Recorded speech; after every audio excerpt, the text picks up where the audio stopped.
Me being the underdog, it just make the mission more fun. I wake up every day with a sense of urgency. And if you don't have that sense of urgency about making a difference and having that mission vision, then we're not gonna click-clack, we're not gonna see eye to eye. And that's just how I feel. What's going on? You in the field with the track stars, Ryan Righteous, Sean Tanner, DJ Jeremiah. We got Eric Miner. What's going on, man? What's happening here? Good to have you, man. Man, first of all, man, man, congratulations on the new project, man. How you feel? Yeah, I'm feeling good, man. I'm feeling good. Super excited to, be able to do what I do and have some music rolling, and you know what I'm saying. I guess the coolest thing about it is that I'm doing it on my own label. Like I love that I'm got the opportunity to do that, man. So yeah. Yeah, definitely, man. You established such an awesome team, man. Everybody in your team is cool, man. We love B. Cooper, Chad. Everybody is amazing, man. How did you find such great artists? Man, the Lord put those guys in my life, man. Just by chance of happenstance. I met Coop when I was 16. We were at a Black History Month talent show, and he was freestyling at that joint. And I met Daraj. Daraj was doing our graphic design. Oh, wow. Yeah, Doc was like, yo, this dude can actually rap. I'm like, yeah, right, the graphic designer can rap. So then it wound up, he sent me a couple tracks. I was like, yo, this dude is dope. And then, let's see, me, Chad, and Canon all were in Memphis around the same time. So that was a cool situation. And then, let's see, last but not least, Tone. I actually recorded his first album in my living room. Wow. So it's just all types of little cool stuff like that. That's awesome, man. So, well, speaking of the team, how is Canon doing? Everybody wants to know. Canon's doing well, man. Oh, good. Yeah, Canon's doing well. He had his last surgery, and he's just trying to recover and get better, man. Because when you go through something as traumatic as that, the most important thing you need is just time. Yeah. You just need time just to relax, get better, go through your rehabs and all that stuff. He'll be good though, man. He's super motivated, super excited, and I'm looking forward to seeing what happens in the future for real. Yeah, man, that's awesome. Yeah, he's an amazing talent, man. So you got a great one on your roster. Oh yeah. The Lord bless. Let him know the whole Track Stars universe and the Track Stars in general are praying for him and his speedy recovery. Thank you, brother. Well, I appreciate that, man. I'll relay the message. So, Derek, I want to ask you, what is it like working with E1? The partnership you got going on? Man, I love E1. The thing I love the most about them is just they're experienced. Like they do their thing, and they've been doing it for the longest. So I love the fact that they're a super experienced team, and man, they've rolled out the red carpet for us. Like everything that we've asked them to do, they've gone above and beyond, and they've been there every time we had questions or anything. So I love E1. Awesome, man. And before we get to the 5 questions we promised everybody, I have to ask, man, did you know this new show Empire was coming out, and is that helping or killing it? I had no clue, bro. Like, because I remember we were with you at the video shoot. I hadn't even heard of the show. I'm either. Like, what is this? Why is this coming out right when this is about to pop? Man, yeah. So it's crazy because what happened was right when we were releasing the track list, I remember, for the album, I saw the trailer for that joint, and I was like, well, we need to get into it. Like, I had already done the photo shoot. We had already had, because, I don't know if people know how records happen, but records are finished 2-3 months before they even are released. So by that time, we were already on the path. I was like, well, great minds think alike, and to best man win, Right. Yeah. Well, if anything, at least it'll be a trigger. So every time people talk about the show, somebody will mention you. Yeah, but I think people pretty, our fan bases are different, and I think, every now and then I get the weird, like, one day I got some tweet from some people in Africa saying, super excited to watch the television show Empire with Derek Minor. I was like, all right. But those are kind of few and far between. I think we've both done a good job of establishing our brands, Oh, yeah, definitely. Mm-hmm. All right, so let's get into it, man. Top 5 questions we saw. You already actually responded to a couple of them, but let's get into it. You ready? Okay, let's do it. All right. Okay. What is the creative process for making an album? And also, second part, this is coming from Jonathan B73. Have you heard of Line for Line? Line for Line? Oh, the Track Star joint? Yeah, that's what we do. Yeah, definitely. I remember during one time y'all compared me line for line with like Yo Gotti or something. Yes. Yeah. So that was I was like that. I guess because we both kind of came through the Memphis ranks. He's from. I think that may be what it was. Okay. That must what it was. That made sense. But it's like, shout out to Gotti though, man. That dude is him, E40, and Master P are probably the poster children for independent hustle. That's true. Yeah, I remember Yo Gotti like back before no one knew who he was, and now you see he's blown up. So that's crazy. As far as the creative process, for me, it's the main thing is always starts with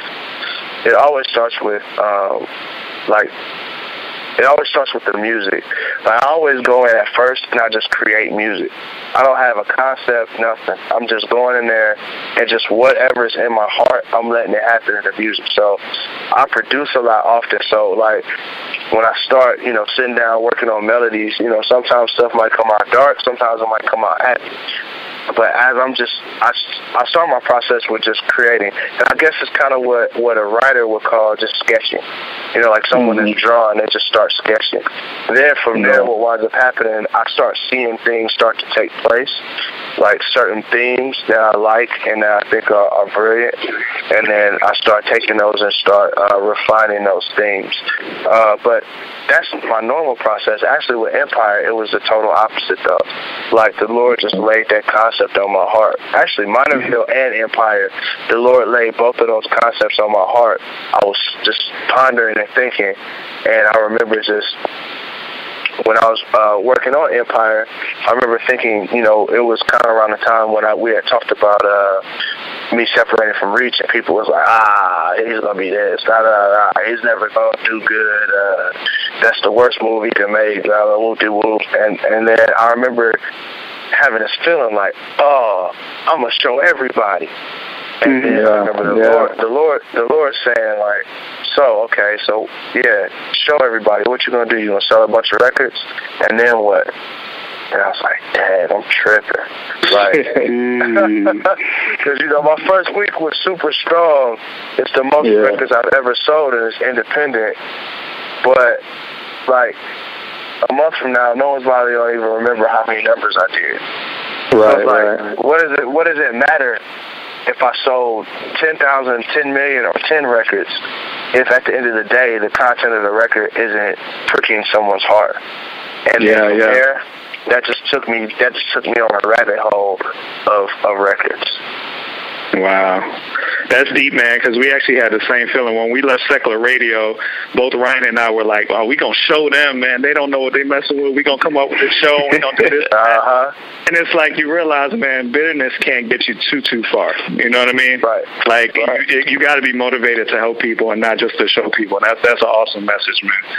And the funny thing is, with Minorville, I didn't do anything different as far as, like, strategy-wise. Like, we did the same thing, like, marketing-wise. I mean, what you do, you put out videos, you have a good brand, but I can't make people buy the music. Like, I can't literally go in 10,000 homes and make people buy the music. That's all on God, and there's nothing I could do about it. That's real. And I do love the concepts, man. Minorville and the Empire, your concepts, they come across really strong on the album. So that's been great, man. Next question. What's the hardest part in running your own label? Woo. What's the hardest parts? That should have an S on it. You know what? I think the hardest part is, like, I got all of these people, Canon, Chad, Tony, Daraj Cool, and then just the staff. Like, I have all these people that have certain dreams and things that they want to get out of their music careers. And the Lord has placed me in a position to help them. And it's handling that with care and not doing things that would hurt them. You know, right? And that's the main thing for me is like yeah, my album doing well is dope, but for me, I want to see the world love Tony Tillman. I want to see the world love Chad Jones, because to be honest, those are the guys that influenced me. Those are the guys that I'm sending records off to saying, "What you think?" And they like, I don't know, G, you probably could go harder on that. Or they like, oh yeah, that's the one, bro. Like that. Like those are the people that help help my music be what it is today. So I'm like, yo, I want you to hear that too. So, and it's just being creative with that. And it's fun, but it's also challenging too. Wow, good. All right, so this one came from Corey Payne, and he plans on doing a full RMG tour and album. I saw you already responded to the album. You said, of course, we're going to work on something together. But any plans of a big RMG tour? Oh, yeah. Yes, sir. We are but by this time next year, I don't know if it'll be sooner or later, you'll be hearing an RMG album and plans for a tour. I'm pretty confident that that's going to happen. Awesome. All right, so this the last one. Everybody else kind of was wondering. They saw the Save Me article on Rapzilla. They wanted to know any more insight on that, and was that your most in-depth song, like the deepest you've gone, most personal? I definitely would say it's probably the most vulnerable I've ever been on a record. And I also, as far as more insight, I mean, the article pretty much speaks for itself. But 2014 was a crazy year. I transitioned out of Reach, and that was a good transition. It wasn't necessarily a bad one, because it's an opportunity to own my masters and opportunity to do things exactly how I want to do it. But I had to create a whole new infrastructure for booking, road management, I pretty much had to start over in several aspects. Only thing that really was the most consistent was my team, like Doc Watson and the RMG staff, but it's so much more that goes into putting out a record. So that was challenging. And then, I had good things that happened. I was on Winter Jam. I had a baby. I had bought a new house. But then also, my dad passed away, my aunt passed away, my sister passed away. And a lot of people don't know this, but my mom, I didn't even write about this, but my mom had cancer at one point. You know what I mean? Wow. And she had been going through the tail end of those surgeries. And then wife got in a car accident. And then a business associate of mine stole thousands of dollars from me. You know what I'm saying? Geez. And it was like crazy. So to be real, the fact that this album has come out is a God thing. Period. There's you don't put out albums in that type of climate, but the craziest thing about it is I feel like it's my best work to date. And it's just beautiful for that to happen. And it was really, I just wanted to write a record, and I really was just venting. And it just turned out to be one of the better records on the whole album. So we're proud of you, man. Yeah, thank you. Derek, I have one last question for you. How can Track Stars help you with the momentum of this project? How can we help you support Empire? I mean, the main thing for me, man, and this is for everybody, but it's tweeting about the record. It's it's whenever you see opportunity open up to perform, like it's like, yo, getting that booking situation happening. It's really being, if you love it, you feel like it's impacting you. You know, like whatever resources you have, like just use them.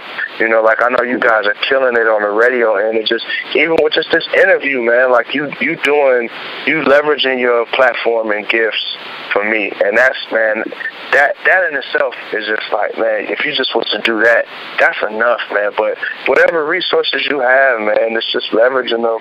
And if you like it, man, talk about it and tell people how much you love it, because I think the word of mouth thing is what helps out the most. So anytime, man, anytime. And I don't know if you've seen we actually just talked about that exact thing. We did a line for line with you and Ross last week. Yep. And your girl Jasmine Lachey was on there, and we were just talking about how to help push people, man. If you love the music, like, it has to really start from the bottom up. Like, it has to be you telling your radio stations to play it, you know, talking about it on Twitter. It has to come from the ground up. So, man, we'll definitely push that message out there for you. Mm-hmm. Yeah, man, it's y'all. It's the fans, and it's the tastemakers. Like, tastemakers like track stars that have, you know, that have their following. It's just saying, like, yo, you know, we co-sign this. Like, it's thousands of co-signs that happen, man. But, you know, and we this is just the beginning, man. That's phase one. Phase two is going to be even more beautiful. You know, we got the tour that's coming out, the From Now Until Forever tour with me, KJ52, and Propaganda. DJ Morph going to be on the ones and twos. We're going to have special guests in different cities. And, you know, we got the pre-sale that's about to pop off where me and Prop, I'm going to make a beat on the spot. Prop and KJ going to freestyle over that joint. It's going to be it's gonna be crazy, dog. But, you know, it's gonna be sick. Yeah. And your beat game is nice too, man. Keep that going. Hey. Yeah. Well, Derek, we're gonna get with your management, man. We think we have something special that we can offer to help promote Empire. Yeah. So we'll get with them offline, man, and get that word in your ear and see what you think about it. Okay. All right, let's get it, man. So we're going to do a drop with you real quick, but let me sign off for the show. You was with Derek Minor and the Track Stars. We out. Hey, yo, cut the music. Hey, yo, I interrupt your daily scheduled broadcast to let you know that this is one of the loudest holy hip-hop radio shows on the face of the planet. You're in the field with the Track Stars. Party people!